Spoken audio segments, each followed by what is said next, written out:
Hello प्यारे बच्चों, कैसे हो। ऑनलाइन वर्चुअल क्लास में मैं संतोष प्रजापति एक बार फिर आपका बड़े ही गर्मजोशी से स्वागत करता हूं। प्यारे बच्चों, आज हम लोग ग्रामर सेक्शन के कुछ वर्डों की उत्पत्ति के विषय में जानेंगे। जैसे कोई वस्तु है, वो कहीं ना कहीं से आई है, कहीं ना कहीं से उसका सृजन हुआ है। बेटा, शब्दों के साथ भी ऐसा ही है। जैसे आप कभी पढ़ते हो कि यह शब्द फ्रेंच भाषा से के लैटिन शब्द से, ग्रीक शब्द से कहीं ना कहीं से उसकी उत्पत्ति हुई है। आज मैं भी उन्हीं कुछ शब्दों को, सेलेक्टेड शब्दों जिसका आम जीवन में खूब प्रयोग होता है, उनकी उत्पत्ति के विषय में जानेंगे, उनकी कहानी के विषय में जानेंगे, ताकि आपको अच्छे से वो शब्द याद हो जाएं और उसके पीछे का जो इतिहास है वो भी याद हो जाए। ओके बच्चों, मैंने 40 शब्द सेलेक्ट किया है। आओ उन 40 शब्द को देखते हैं और उसके पीछे क्या स्टोरी है और शब्दों की उत्पत्ति कैसे हुई है वो हम लोग देखते हैं। ये 40 वर्ड हैं बेटा, हाँ, और इन्हीं 40 वर्ड के विषय में हम लोग डिस्कस करते हैं ताकि उसकी वर्ड मीनिंग आपको मालूम हो, उसका इतिहास मालूम हो। पहला शब्द है ट्रिवियल। प्रोनाउंसिएशन भी आप देखना, पिछले लेक्चर में मैंने प्रोनाउंसिएशन करना आपको बताया था। आज इसका प्रोनाउंसिएशन भी देखो और साथ ही साथ उसका अर्थ भी देखो कि क्या है। तो पहला वर्ड है आपका ट्रिवियल। ट्रिवियल, ट्री आला, ये आला है बेटा, ट्रिवियल। बेटा, जिस जगह 3 रास्ते आकर मिलते हैं, ध्यान समझना, जिस जगह 3 रास्ते आकर मिलते हैं उस स्थान के लिए लैटिन भाषा में एक शब्द है ट्रिवियम। कौन सा वर्ड है? ट्रिवियम। इसमें ट्राई का जो अर्थ होता है उसका अर्थ होता है 3 और वियम का अर्थ होता है रास्ता। यानी ये जो ट्राइवियल शब्द है पहले ग्रीक भाषा में ट्रिवियम शब्द से बना था। ट्राई का अर्थ होता है 3 और वियम का अर्थ होता है रास्ता। बाद में इसी ट्रिवियम का प्रयोग चौराहा इस अर्थ में भी होने लगा। अब आगे की बात आप भी समझ सकते हो कि बेटा किसी चौराहे पर होने वाली जो बातचीत आपको सुनाई पड़ती है वो किसी महत्वपूर्ण विषय पर नहीं होती है, अर्थात वो आम बात होती है, वो हल्की फुल्की बात होती है, क्षुद्र विषयों पर बात होती है। इसीलिए वर्तमान समय में ट्रिवियल का अर्थ होता है क्षुद्र, महत्वहीन, मामूली या सूक्ष्म। कोई दिक्कत इसमें? फिर समझो, ट्रिवियल का अर्थ क्या होता है? चाहे मामूली कहो, क्षुद्र कहो, महत्वहीन कहो।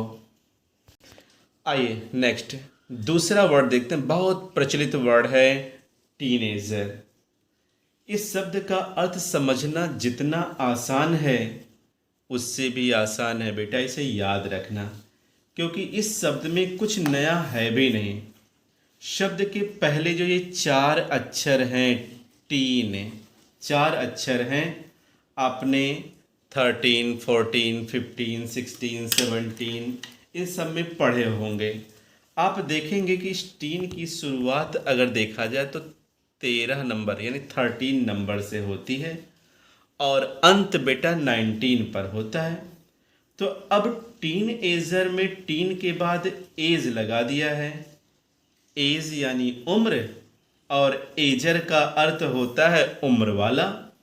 तो टीन एजर का अर्थ 13 से 19 आयु वाले व्यक्ति का होता है। या तो अब आप जान ही गए, और टीन एजर को भूलना भी, जरा सा भी भूलना तनी भी कठिन नहीं है कि आप इसे भूल जाओ। बहुत आसानी से ये आपको याद रहेगा कि टीन एजर का मतलब है कि 13 से 19 साल के बीच वाले उम्र के व्यक्ति। नेक्स्ट देखा जाए बेटा सुपरसीड। ये तीसरा वर्ड आप देख लो। वैसे सुपरसीड का मतलब होता है ऊपर बैठना, जगह लेना, ये सब आता है, लेकिन इसको हम लोग थोड़ा इसके इतिहास पे चल करके देखते हैं। सुपरसीड को हम 2 हिस्सों में बांट लें तो हमें पता चलता है कि सुपरसीड यह शब्द सुपर, SUPER, सुपर यानी ऊपर, सुपर यानी ऊपर, और लैटिन भाषा के जो सेड है, yes E D, said, said का मतलब होता है बैठना, यानी सुपर माने ऊपर और लैटिन भाषा का ये हो गया सेड। तो सुपर माने ऊपर, सेड माने बैठना, यानी इन दो शब्दों से बना है सुपर सेड। इसका शाब्दिक अर्थ है फिर ऊपर बैठना। सुपर सेट का मतलब क्या हुआ? ऊपर बैठना। लेकिन सुपर सेट का अर्थ होता है, अच्छे से अगर हम इसको जाने, कि जगह लेना। क्या होता है? कि जगह लेना। अब ऊपर बैठना या ऊपर की जगह लेना, इन दोनों में संबंध समझने के लिए दिमाग पर ज़्यादा जोर देने की आवश्यकता नहीं है। स्पष्ट है, आप अगर किसी के ऊपर बैठें तो वह आपका वजन उतनी देर सह सकेगा, देर से या जल्दी में वह बगल में सरकेगा और फिर आप उसकी जगह पर बैठ जाएंगे। तो सुपर सीड का मतलब होता है ऊपर बैठना या ऊपर की जगह लेना। याद हो जाएगा बच्चों, सुपर सीड का मतलब क्या हो गया? ऊपर बैठना। नाउ फोर्थ वर्ड देखते हैं, स्टोइक। स्टोइक का मतलब होता है a man who is indifferent between pain and pleasure, जिसे सुख दुख दोनों का एहसास ना हो या सुख या दुख में विचलित ना होने वाला व्यक्ति हो। हम इसको अपने शब्दों में आत्मसमय संयमी मनुष्य भी कह सकते हैं। तो स्टोइक के इतिहास पे चलते हैं। यूनान में चौथे शतक में, फोर्थ सेंचुरी में, जीनो नामक एक दार्शनिक रहता था। क्या नाम था बेटा? जीनो नाम का एक दार्शनिक रहता था। मैं एक पेज ले लूँ ताकि आपको समझाने में और भी आसानी रहे। एक एक वर्ड आप देखोगे।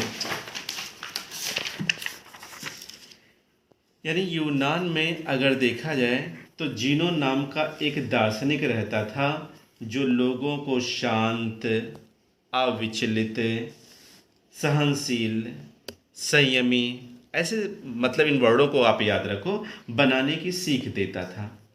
तो जीनो के अनुयायी जीनो से ये बात सीखने के लिए एथेंस शहर के जिस स्थान पर एकत्रित होते थे वह स्थान पोइकिला स्टोआ नाम से प्रसिद्ध था।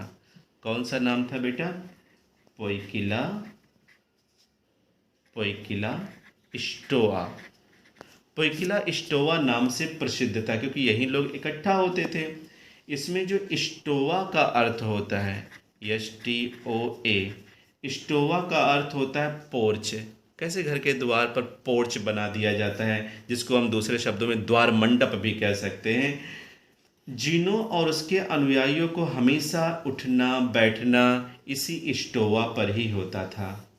इसीलिए ये लोग बाद में स्टोइक नाम से पहचाने जाने लगे और इस आधार पर आज हम स्टोइक का अर्थ उस सेंस में लेते हैं कि वह व्यक्ति जो सुख दुख दोनों से विचलित नहीं होता है, वह व्यक्ति जो बहुत ही आत्मसंयमी है, अर्थात जो बहुत ही धैर्यवान है।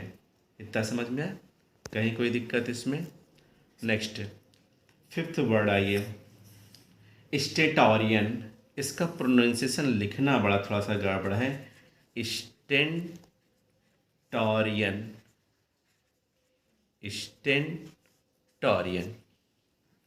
ठीक है। इसका मतलब होता है बेटा, वर्ड मीनिंग वर्तमान में देख ले, बहुत तेज आवाज़ है, यानी ए वेरी लाउड नॉइज। इसके जरा हम बैक स्टोरी पर चलते हैं, थोड़ा देखते हैं। होमर बहुत बड़े राइटर थे। इन्होंने एक महाकाव्य लिखा था जिसका नाम था इलियड। इलियड का एक कैरेक्टर था जिसका नाम था स्टेंटर। इसी का आधा भाग ले रहे हैं, स्टेंटर नाम था। स्टेंटर की आवाज़ 50 लोगों की सम्मिलित आवाज़ कितनी तेज़ थी, यानी जितना 50 लोग अकेले मिलकर के चिल्लाते थे उतना ही अकेले चिल्ला देता था। इसीलिए इससे बने स्टेंटोरियन वॉइस।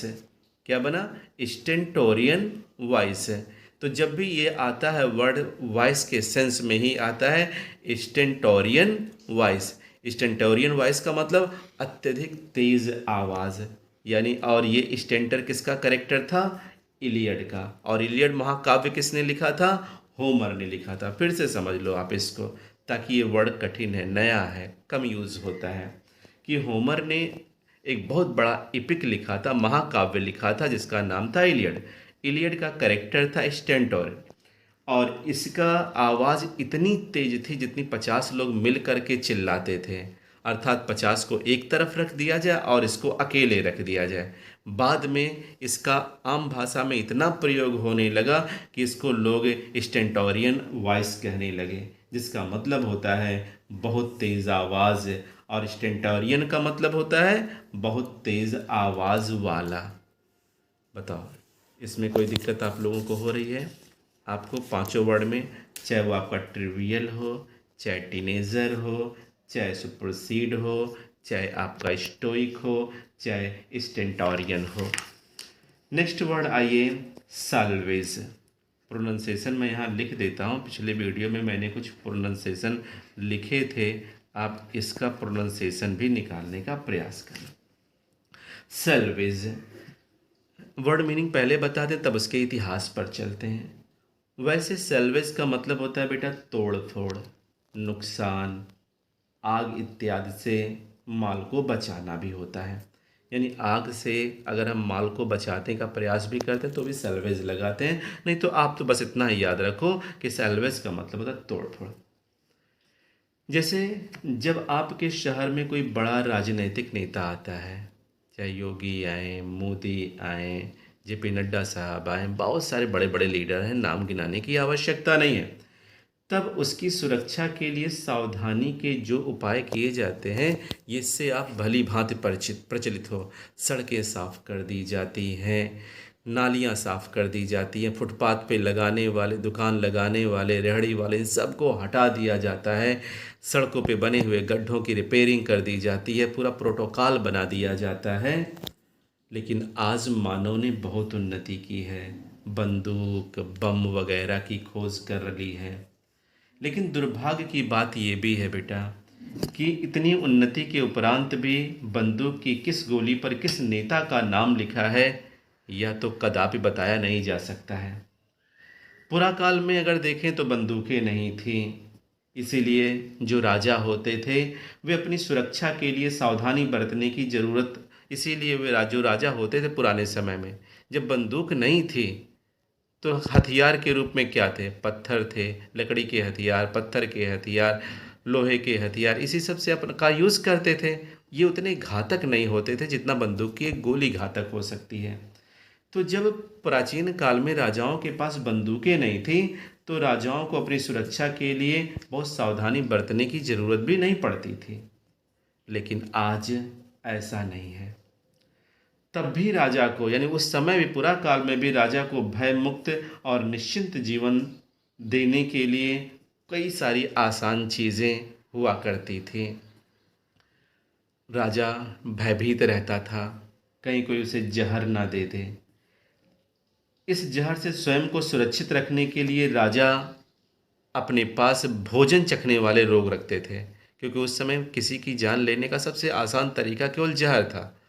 तो राजा पहले भोजन नहीं करता था, अपने सम्मुख भोजन चखने वाले लोगों को रखता था।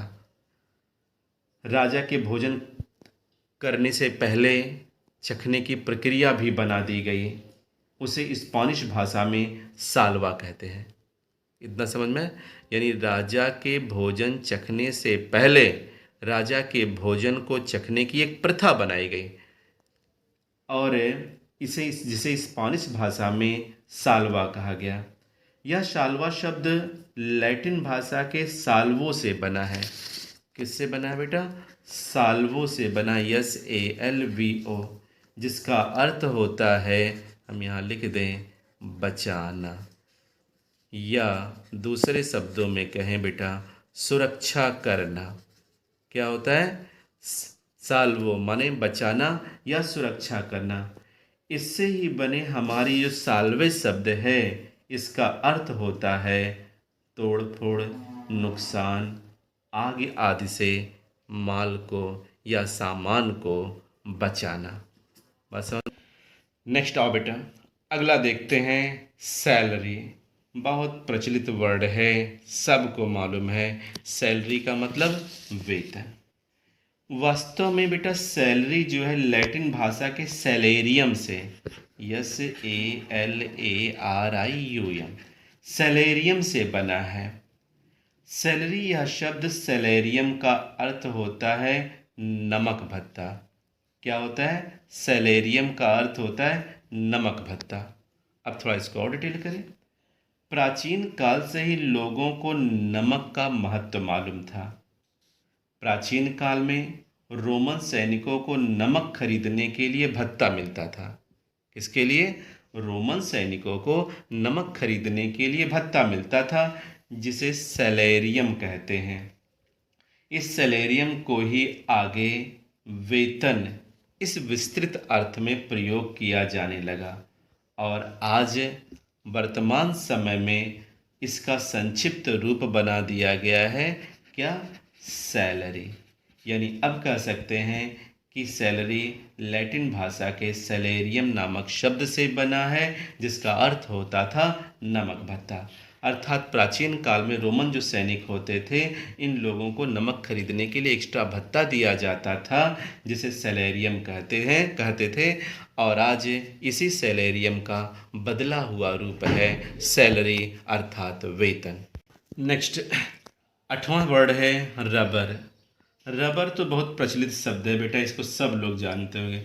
रबर का मतलब घिसना, रबर का मतलब होता है पिसना, ये सब देखा जाए। लेकिन रबर के थोड़े से इतिहास के विषय में, रबर यह शब्द आपके परिचित रब वर्ड तो आप जानते भी होंगे, रब से बना है, जिसका मतलब होता है पिसना, रब करना, या हम घिसना भी बोल देते हैं। और अगर हम वर्ड में ER लगा देते हैं तो वो नाउन बन जाता है। जैसे मानो रब है, रब माने पिसना, और इसी को हमने रबर बना दिया, तो रबर का मतलब क्या हो गया? पिसने वाला। यानी क्या हो गया? पिसने वाला। अथवा दूसरे शब्दों में कहें, घिस करके, रगड़ करके साफ करने वाला, जिसको आप इरेजर भी कहते हो। इसीलिए तो पेंसिल से लिखा हुआ मिटाने के लिए आप जिसका प्रयोग करते हो उसे हम लोग क्या कहते हैं? रबर। यानी रबर शब्द रब से बना है, रब का मतलब होता है पिसना, और ER लगाकर जब हम इसका नाउन बना देते हैं तो रबर का मतलब होता है पिसने वाला या घिसने वाला। नेक्स्ट आइए रिवील। ये है रिवील। वैसे रिवील का मतलब होता है जाहिर करना, प्रकट करना, दिखाना। इस शब्द के अंतिम 4 अक्षर को अगर हम लोग देख लेते हैं, VEAL, इस शब्द के अंतिम जो 4 अक्षर हैं लैटिन भाषा के वेलम से बने हैं। किससे बने हैं बेटा? वेलम से बने हैं, जिसका अर्थ होता है पर्दा। और शब्द RE, इसमें जो बचा हुआ RE आगे ये जो लगा दिया गया है RE, यह RE का अर्थ होता है पीछे। क्या होता है? पीछे। अब ये 2 शब्द मिल गए, एक री मिल गया और एक व्हील मिल गया। अतः रिवील का शाब्दिक अर्थ है मतलब पर्दा पीछे करना होता है, यानी कर्टन लगाना होता है। और पर्दा हटाने के बाद पर्दे के पीछे जो छिपी हुई चीज़ है वो तो आपके सामने आ ही जाएगी। इसीलिए रिवील का अर्थ होता है दिखाना, जाहिर करना या बेटा प्रकट करना होता है। अब बताओ रिवील याद रहेगा तो आप इसके स्टोरीज को भी समझो, साथ ही साथ एक एक वर्ड को भी आप याद करने का प्रयास करो, और इन शब्दों के स्रोत क्या हैं इनको भी आप बार बार सुन करके याद करने का प्रयास करो। नेक्स्ट, ये बहुत बढ़िया आपको मिला है पेंडोरा बॉक्स, जिसको आप लोगों ने कभी सुना भी नहीं होगा और वर्तमान में बहुत यूज़ भी नहीं होता है। क्या है? Pandora's box. इसको जब प्रोनाउंसिएशन करोगे तो कैसे लिखोगे? ऐसे पंडारज बॉक्स। पंडारज बॉक्स का हम लोग थोड़ा इतिहास देखें। ग्रीक जो दंत कथाएं होती थीं, ग्रीक दंत कथा के अनुसार पृथ्वी पर आने वाली पहली स्त्री थी। हम ग्रीक दंत कथा की बात कर रहे हैं, यहाँ श्रद्धा मनु की बात को ना समझना। वो थी पेंडोरा। क्या नाम था? पेंडोरा। यानी ग्रीक दंत कथा अगर हम लोग देखें तो पृथ्वी पर पहली आने वाली स्त्री का नाम था पेंडोरा। इस पेंडोरा को जब देवताओं ने नीचे भेजा, पृथ्वी पर, धरा पर भेजा, तब पृथ्वी पर सिर्फ और सिर्फ पुरुष और अन्य प्राणी रहते थे। नीचे भेजते समय पेंडोरा को देवताओं ने एक बॉक्स दे दिया। किसको दिया? पेंडोरा को एक बॉक्स, अकेले नहीं भेजा, एक बॉक्स के साथ भेजा और आदेश दिया कि देखो पेंडोरा, ये बॉक्स तुम कभी खोलना मत। लेकिन खोले नहीं कहने के बाद कौन खोले बिना रहेगा? यानी जिस चीज़ को मना करो हर व्यक्ति वही काम करेगा। जैसे कह दिया जाए गेट के बाहर ना जाना, तो बार बार मन करेगा जाने के लिए। पेंडोरा में ह्यूमन प्रवृत्ति थी, ह्यूमन नेचर था। वो भला कहाँ भगवान के आदेश को मानती थी। उसने बिना सोचे ही पेंडोरा जो बॉक्स था, पेंडोरा ने खोल दिया। अब उसमें से ढेर सारे संकट, ढेर सारे रोग, ढेर सारे विनाश, ढेर सारी दुर्भिक्ष फैलाने वाली चीज़ें निकलने लगी और पूरी पृथ्वी को संकट से भर दिया।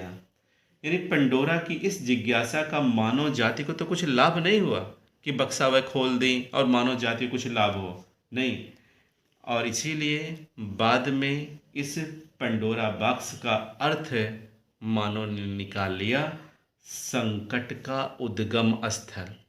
यानी वह स्थान जहाँ से संकट निकलता है, जहाँ से विपत्ति निकलती है, जहाँ से नई नई समस्याएं उत्पन्न होती हैं। तो पेंडोरा बॉक्स अगर कभी आपको मिल जाए तो पेंडोराज बॉक्स का मतलब होता है संकट उत्पन्न करने वाला स्थान। कष्ट, विपत्ति, रोग, संकट ये सब उत्पन्न करने वाला स्थान। तो पेंडोरा बॉक्स आपको याद रहेगा। कहीं कोई दिक्कत इसमें? नेक्स्ट आइए, अगला छोटा वर्ड है आरजे। इसका प्रोनाउंसिएशन कैसे करोगे आप? ऐसे लिखोगे आरजे और यहाँ ये लगा दोगे। देखते हैं कि इसको हम लोग क्या पढ़ते हैं और क्या क्या इसका अर्थ निकालते हैं। ग्रीक यानी जो यूनानी लोग थे, यूनानी लोगों के एक देवता थे। आप लोगों ने उन देवता का नाम सुना होगा, डायनेसियस। DIONYSIUS, डायनेसियस। ग्रीक लोगों को अंगूर और शराब देने वाला यह देवता था। यानी यह देवता क्या करते थे? अंगूर देते थे, शराब देते थे। किनको? ग्रीक लोगों को। इस देवता के प्रति कृतज्ञता प्रदर्शित करने के लिए यूनानी लोग रात्रि के उत्सवों का आयोजन करते थे। यानी जो नाइट फेस्टिवल मनाते थे, मौज मस्ती करते थे। जैसे आप लोग भी न्यू ईयर का दिन जब आता है तो आधी रात तक जागते हो, न्यू ईयर सेलिब्रेट करते हो। ऐसे अपना आभार प्रकट करने के लिए यूनानी लोग उस देवता के सम्मुख पूरे रात उत्सव करते थे। इन उत्सवों के दौरान सब लड़के लड़कियां खूब ज़्यादा शराब पीकर सारी नैतिकता बेच करके नाचते थे। यह सब करने के पीछे केवल एक उद्देश्य होता था। वो उद्देश्य होता था अपने देवता डायनोसियस को प्रसन्न करना। सिर्फ एकमात्र उद्देश्य। देवता को प्रसन्न करने के लिए यह सिर्फ प्राचीन पद्धति नहीं थी। आज भी हमारे यहाँ देवता को प्रसन्न करने की शुद्ध भावना से प्रेरित होकर लोग सुपर हिट गाना बजाते हैं, आड़े तिरछे नाचते हैं। कैसे? आप देखो, जैसे दुर्गा जी बैठती हैं तो दुर्गा जी के सम्मुख लोग डीजे उजे बजाते हैं, नाचते हैं। दुर्गा जी की जिस दिन विदाई होती है उस दिन भी लोग नाचते गाते जाते हैं, अच्छे से अच्छा मधुर गीत बजाते हैं। यानी अपनी खुशी को प्रकट करने का एक माध्यम बना लेते हैं। तो अच्छा, तो ग्रीक लोग उसके इस उत्सव को ओर्गिया कहते थे। क्या कहते थे बेटा? ओर्गिया कहते थे। स्पेलिंग ध्यान रखना। ग्रीक लोग उनके इस उत्सव को ओर्गिया कहते थे, और आज हम लोग वर्तमान समय में देखें तो उसी का बदला रूप ऑर्गी कर लिए हैं। क्या कर लिया? ऑर्जी कर लिए हैं। इसका मतलब होता है मदपान उत्सव, शराबियों की पार्टी। बात समझ में है? यह सब अलग अलग बताने की आवश्यकता नहीं है, सब लोग अपने आधार पर अलग अलग अर्थ निकालते हैं। हम लोग इसको कह सकते हैं शराबियों की पार्टी। Next, onion. ओनियन माने प्याज। बहुत आसान सा शब्द है। ओनियन, यूनियन, दोनों को एक में मिला करके आप देखो तो ज़्यादा आपको समझ में आ जाएगा। जैसे आप प्याज देखो, परत दर परत चढ़ी रहती है और एकता का प्रतीक मानी जाती है। बिल्कुल वैसे यूनियन, यूनियन का भी अर्थ होता है एकात्मकता, एकता, ऐक्य, संघ। तो लैटिन मूल के इस यह जो वर्ड है ओनियन, यूनियन शब्द से ही बना हुआ है, लेकिन वर्तमान में प्याज के लिए हम लोग ओनियन यूज़ कर लेते हैं। जब आप परत पर परत इकट्ठा होकर बने प्याज को देखोगे तो यूनियन और ओनियन में समानता देखने में आपको देर नहीं लगेगी। तो ओनियन के साथ यूनियन को भी याद रखो। यूनियन जहाँ एकता का, संघ का प्रतीक है, एक प्रकार से मजबूती का प्रतीक है, वैसे ही प्याज में देखो कुछ होता नहीं है, छिलका परत दर परत केवल रहती है, लेकिन वही परत दर परत मिल करके एक बड़े ही अच्छे सब्जी का निर्माण भी कर देती है। नेक्स्ट आइए, नेपोटिज्म। इसको नेपोटिज्म ना पढ़िएगा। क्या पढ़ोगे बेटा? नेपोटिज्म। देखा जाए अब इसको जरा हम लोग नेपोटिज्म को। वैसे नेपोटिज्म का मतलब होता है कि रिश्तेदारों को महत्वपूर्ण पद दे देना, रिश्तेदारों को अच्छी अच्छी नौकरी दे देना, भाई भतीजावाद कर लेना। यानी अयोग्य भले है लेकिन हमारा नाते रिश्तेदार है, उसको अच्छा पद दे देना, ये नेपोटिज्म कहलाता है। पूर्व काल में जो पोप होते थे, यानी जो ईसाई धर्मगुरु, पोप किसको कहते हैं? ईसाइयों के जो धर्म गुरु होते हैं उन्हीं को पोप कहते हैं। चर्च के महत्वपूर्ण पद वगैरह अक्सर अपने भांजों और भतीजों को दे देते थे, क्योंकि इन धर्मगुरुओं के अपने बच्चे तो होते नहीं थे, क्योंकि इनमें शादी विवाह करना मना होता था। तो इसीलिए जो ऊंचा ऊंचा पद, अच्छा अच्छा पद होता था, ये अपने भाई भतीजे को दे देते थे। तो लैटिन भाषा में भांजा अथवा भतीजा के लिए निपोटिस वर्ड क्या याद रखोगे? निपोटिस होता था, जिसके कारण इस प्रथा को निपोटिज्म यानी नेपोटिज्म कहा जाने लगा। अब इस नेपोटिज्म ने भांजों और भतीजों की सीमा लांघ ली है। इसमें अन्य रिश्तेदारों का भी समावेश कर लिया है।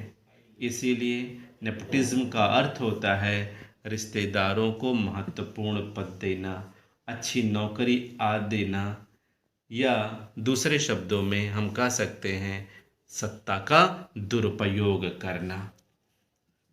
अब बताओ, नेपोटिज्म समझ में आ गया? थोड़ा इसको भी देख लो, निगोशिएट को। निगोशिएट जब कोई व्यापारी अपने अधिकारी अथवा कोई भी लेन देन की बातचीत करता है। फिर से समझो इसको। जब कोई व्यापारी अथवा अधिकारी अथवा कोई भी लेन देन की बातचीत कर रहा होता है तो कुछ निर्णय होने तक, कुछ तय होने तक उसका पूर्णतः स्वस्थ ना होना स्वाभाविक है। और इस धारणा के अनुसार इस प्रकार की बातचीत के लिए अंग्रेजी में हम निगोशिएट शब्द का प्रयोग करते हैं। निगोशिएट शब्द अंग्रेजी के लैटिन भाषा के जिस निगोटिज्म से आया है उसे नेग का अर्थ होता है नहीं। इसी से तोड़ो, उसमें जो नेग होता है उस नेग का अर्थ होता है नहीं, और इसी में जो आपका आ गया ओटियम, इसका मतलब होता है स्वस्थ होने की स्थिति। स्वस्थ होने की स्थिति, यानी इसका मतलब क्या हो गया, स्वस्थ ना होने की स्थिति, निगोशिएट। नेक्स्ट आइए, मंडे। ये तो आपने सुना होगा, संडे, मंडे, ट्यूसडे, वेडनेसडे दिनों के नाम है।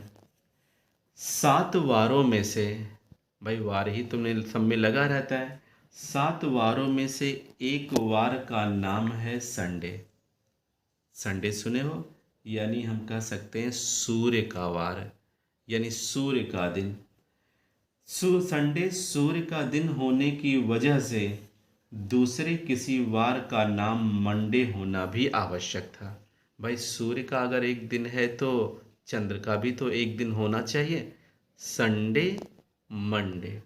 तो संडे माने सूर्य का दिन, तो मून का भी तो कुछ होना चाहिए, तो मून के लिए भी आवश्यक था, क्योंकि उस समय इंग्लैंड में जो अंधभक्त होते थे, ये जो अंध श्रद्धालु लोग होते थे वो चंद्र को सूर्य की पत्नी मानते थे। कौन लोग? जो इंग्लैंड में अंधभक्त होते थे, सुपरस्टिशियस लोग जो होते थे, वो चंद्र को सूर्य की पत्नी मानते थे। फिर क्या, पत्नी के नाम से एक वार भी नहीं बने, ना बने तो सूर्य को जिंदा ना छोड़े।